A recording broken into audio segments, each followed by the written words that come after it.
Hello friends, स्वागत है आप सभी का मेरे यूट्यूब चैनल में। तो फ्रेंड, आज का वीडियो फिजिक्स इस सब्जेक्ट पर आधारित है और मैंने आपके लिए बहुत ही इम्पोर्टेंट क्वेश्चन लेकर आया हूँ जो आपको किसी भी प्रकार की प्रतियोगी परीक्षा के लिए अत्यंत महत्वपूर्ण है। तो आप लोग इस वीडियो में अंत तक बने रहिए। तो हम वीडियो को शुरुआत करते हैं। आँख में प्रवेश करने वाले प्रकाश की मात्रा को नियंत्रित करता है। आँख में प्रवेश करने वाले प्रकाश की मात्रा को नियंत्रित करता है। तो इसका सही जवाब होगा ऑप्शन ए, वो है परितारिका। तो परितारिका ये आंसर आपका बिल्कुल करेक्ट होगा। अगला सवाल, यदि दर्पण में बना प्रतिबिंब हमेशा सीधा आकार में वस्तु के बराबर है तो दर्पण है। यदि दर्पण में बना प्रतिबिंब हमेशा सीधा आकार का में वस्तु के बराबर है तो दर्पण है।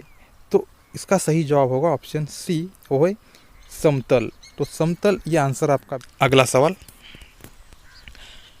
निम्नलिखित में से कौन सा पदार्थ लेंस के लिए प्रयुक्त नहीं किया जा सकता। निम्नलिखित में से कौन सा पदार्थ लेंस के लिए प्रयुक्त नहीं किया जा सकता। तो इसका सही जवाब है ऑप्शन बी, वो है मिट्टी। तो मिट्टी ये आंसर आपका बिल्कुल करेक्ट होगा। अगला सवाल, पानी से भरी बाल्टी की गहराई कम दिखती है, इसका कारण क्या है। पानी से भरी बाल्टी की गहराई कम दिखती है, तो इसका कारण क्या है। तो इसका सही जवाब है ऑप्शन बी, वो है अपवर्तन। तो अपवर्तन ये आंसर आपका बिल्कुल करेक्ट होगा। इसी की वजह से पानी से भरी बाल्टी की गहराई कम दिखती है। अगला सवाल, रोगियों के नाक, कान, गले आदि की जांच के लिए डॉक्टर प्रयोग करते हैं। रोगियों के नाक, कान, गले आदि की जांच के लिए डॉक्टर्स प्रयोग करते हैं। तो इसका सही जवाब है ऑप्शन सी, वो है अवतल दर्पण। तो अवतल दर्पण इसका डॉक्टर प्रयोग करते हैं। अगला सवाल, आँख की पुतली किस प्रकार कार्य करती है। आँख की पुतली किस प्रकार कार्य करती है। तो इसका सही जवाब है ऑप्शन ए, वो है परिवर्ती द्वारक की भांति। तो परिवर्ती द्वारक की भांति ये आंसर आपका बिल्कुल करेक्ट होगा। अगला सवाल, सिनेमा के पर्दे पर किस प्रकार का प्रतिबिंब बनता है। सिनेमा के पर्दे पर किस प्रकार का प्रतिबिंब बनता है। तो इसका सही जवाब होगा ऑप्शन बी, वो है वास्तविक प्रतिबिंब जो सिनेमा के पर्दे पर गिरता है। अगला सवाल, विद्युत बल्ब का फिलामेंट होता है। विद्युत बल्ब का फिलामेंट होता है तो क्या होता है। वो है ऑप्शन सी, वो है टंगस्टन का। तो टंगस्टन ये आंसर आपका बिल्कुल करेक्ट होगा। अगला सवाल, विद्युत धारा उत्पन्न करने की युक्ति को कहते हैं। विद्युत धारा उत्पन्न करने की युक्ति को क्या कहते हैं। तो इसका सही जवाब है ऑप्शन सी, वो है जनित्र। तो विद्युत धारा उत्पन्न करने की युक्ति को जनित्र कहते हैं। तो ऑप्शन सी ये आंसर आपका बिल्कुल सही होगा। अगला सवाल, दीर्घ दृष्टि दोष वाला व्यक्ति के चश्मे में लगा होता है। दीर्घ दृष्टि दोष वाले व्यक्ति के चश्मे में लगा होता है तो क्या लगा होता है। तो ऑप्शन सी, वो है उत्तल लेंस। तो उत्तल लेंस ये दीर्घ दृष्टि दोष वाले व्यक्ति के चश्मे में लगा होता है। तो इसका सही जवाब होगा ऑप्शन सी। अगला सवाल, तेज प्रकाश में पुतली का आकार कैसे होता है। तेज प्रकाश में पुतलियों का आकार कैसे होता है। तो इसका सही जवाब है ऑप्शन बी, वो है छोटा होता है जो तेज प्रकाश की में पुतली का आकार होता है। अगला सवाल, अत्यधिक ऊंचाई पर आकाश में वायुयान से सफ़र करने पर आकाश का रंग कैसा दिखता है। अत्यधिक ऊंचाई पर आकाश में वायुयान से सफ़र करने पर आकाश का रंग कैसे दिखता है। तो इसका सही जवाब है ऑप्शन बी, वो है काला। तो अत्यधिक ऊंचाई पर आकाश में वायुयान से सफ़र करने पर आकाश का रंग काला दिखता है। तो ऑप्शन बी ये आंसर करेक्ट होगा आपका। अगला सवाल, मानव नेत्र में जो बिंदु प्रकाश के लिए बिल्कुल सुग्राही नहीं रहता होता उसे क्या कहते हैं। मानव नेत्र में जो बिंदु प्रकाश के लिए बिल्कुल सुग्राही नहीं रहता उसे क्या कहते हैं। तो इसका सही जवाब है ऑप्शन बी, वो है अंध बिंदु। तो उसे अंध बिंदु कहते हैं। तो ऑप्शन बी ये आंसर करेक्ट होगा आपका। अगला सवाल, डायनेमो से किस प्रकार की धारा प्राप्त होती है? डायनेमो से किस प्रकार की धारा प्राप्त होती है? तो इसका सही जवाब है ऑप्शन ए, वो है दृष्ट धारा। तो ऑप्शन ए ये आंसर आपका बिल्कुल करेक्ट होगा। अगला सवाल, मानव के वो दो महत्वपूर्ण भाग कौन से हैं जिसमें चुंबकीय क्षेत्र का उत्पन्न होना अनिवार्य है? मानव के वे दो महत्वपूर्ण भाग कौन से हैं जिसमें चुंबकीय क्षेत्र उत्पन्न होना अनिवार्य है? तो इसका सही जवाब है ऑप्शन सी, वो है हृदय तथा मस्तिष्क। तो ऑप्शन सी ये आंसर आपका बिल्कुल करेक्ट होगा। अगला सवाल, शारीरिक कार्यों को करने के लिए किस प्रकार की ऊर्जा का उपयोग किया जाता है? शारीरिक कार्य करने के लिए किस प्रकार की ऊर्जा का उपयोग किया जाता है? तो इसका सही जवाब है ऑप्शन सी, वो है पेशीय ऊर्जा। तो ऑप्शन सी पेशीय ऊर्जा ये आंसर आपका बिल्कुल सही होगा। अगला सवाल, सौर सेल बनाने के लिए किस धातु का उपयोग किया जाता है? सौर सेल बनाने के लिए किस धातु का उपयोग किया जाता है? तो इसका सही जवाब है ऑप्शन बी, वो है सिलिकॉन का, जिसे सौर सेल बनाने के लिए उपयोग किया जाता है। तो सिलिकॉन। अगला सवाल, सौर सेल और सौर ऊर्जा को किस ऊर्जा में रूपांतरित करते हैं?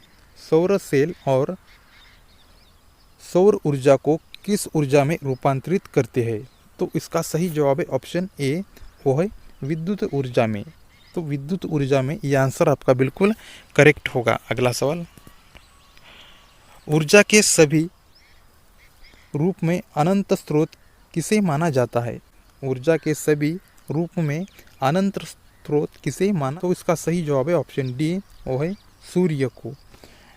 तो सूर्य को ऊर्जा के सभी रूप में अनंत स्रोत माना जाता है। तो ऑप्शन डी ये आंसर आपका बिल्कुल करेक्ट होगा। अगला सवाल, खाद्य ऊर्जा को हम किस इकाई में माप सकते हैं? खाद्य ऊर्जा को हम किस इकाई में माप सकते हैं? तो इसका सही जवाब है ऑप्शन बी, वो है कैलोरी में। तो खाद्य ऊर्जा को हम कैलोरी में इस इकाई में माप सकते हैं। तो ऑप्शन बी ये आंसर आपका बिल्कुल करेक्ट होगा। अगला सवाल, पदार्थ के सेवन और वेग के अनुपात से कौन सी भौतिक राशि प्राप्त की जाती है? पदार्थ के संवेग और वेग के अनुपात कौन सी भौतिक राशि प्राप्त की जा सकती है? तो इसका सही जवाब है ऑप्शन बी, वो है द्रव्यमान। तो ऑप्शन बी द्रव्यमान ये आंसर आपका बिल्कुल करेक्ट होगा। अगला सवाल, निम्नलिखित में से कौन सबसे अधिक प्रत्यास्थ है? निम्नलिखित में से कौन सबसे अधिक प्रत्यास्थ है? तो इसका सही जवाब है ऑप्शन डी, वो है स्टील। तो स्टील ये आंसर आपका बिल्कुल करेक्ट होगा। अगला सवाल, वस्तु की मात्रा बदलने पर क्या अपरिवर्तित रहेगा? वस्तु की मात्रा बदलने पर क्या अपरिवर्तित रहेगा? तो इसका सही जवाब है ऑप्शन बी, वो है घनत्व। तो घनत्व ये वस्तु की मात्रा बदलने पर अपरिवर्तित रहेगा। तो ऑप्शन बी ये आंसर होगा आपका। अगला सवाल, निम्नलिखित द्रव में कौन सा ऊष्मा का बहुत ही अच्छा चालक है? निम्नलिखित द्रव में से कौन सा ऊष्मा का बहुत अच्छा चालक है? तो इसका सही जवाब है ऑप्शन सी, वो है पारा। तो द्रव में ऊष्मा का बहुत अच्छा चालक पारा है। तो ऑप्शन सी ये आंसर बिल्कुल सही होगा आपका। अगला सवाल, यदि कौन सी स्थान के तापमान में सहसा वृद्धि होती है तो अपेक्षित आर्द्रता क्या होती है? यदि किसी स्थान के तापमान में सहसा वृद्धि होती है तो अपेक्षित आर्द्रता क्या होती है? तो इसका सही जवाब है ऑप्शन बी, वो है घटती है। तो ऑप्शन बी ये आंसर करेक्ट है। अगला सवाल, ध्वनि तरंगे किसके कारण प्रतिध्वनि उत्पन्न करते हैं? ध्वनि तरंगे किसके कारण प्रतिध्वनि उत्पन्न करते हैं? तो इसका सही जवाब है ऑप्शन सी, वो है परावर्तन। तो परावर्तन ऑप्शन सी ये आंसर आपका बिल्कुल करेक्ट होगा। अगला सवाल, जब प्रकाश के लाल, हरा व नीला रंगों के समान अनुपात में मिलाया जाता है तो परिणामी रंग क्या होगा?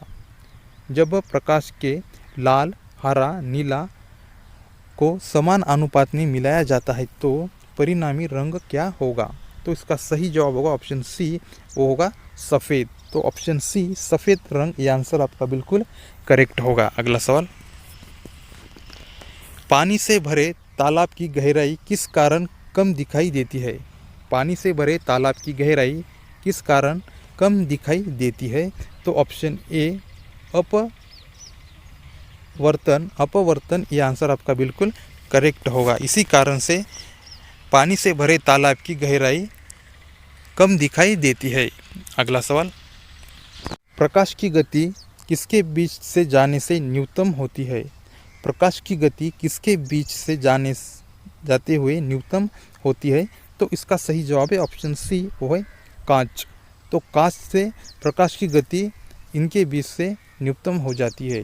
तो ऑप्शन सी ये आंसर करेक्ट होगा। अगला सवाल, निम्नलिखित तिथियों में से किसमें दोपहर को आपकी छाया सबसे छोटी होती है? निम्नलिखित तिथियों में से किसमें दोपहर को आपकी छाया सबसे छोटी होती है? तो इसका सही जवाब होगा ऑप्शन डी, वो है 21 जून को। 21 जून को इस तिथि को हम दोपहर में धूप में खड़े रह गए तो आपकी छाया सबसे छोटी दिखाई देती है। तो ऑप्शन डी ये आंसर करेक्ट होगा आपका। तो दोस्तों, आप लोगों को ये वीडियो अच्छा लगा तो प्लीज़ वीडियो को लाइक करो और चैनल पर नए हो तो चैनल को सब्सक्राइब करना मत भूलो। तो मैं आपके लिए ऐसे ही वीडियो लेकर आता रहूँगा। तो हम मिलते हैं अगले वीडियो में, तब तक के लिए नमस्कार।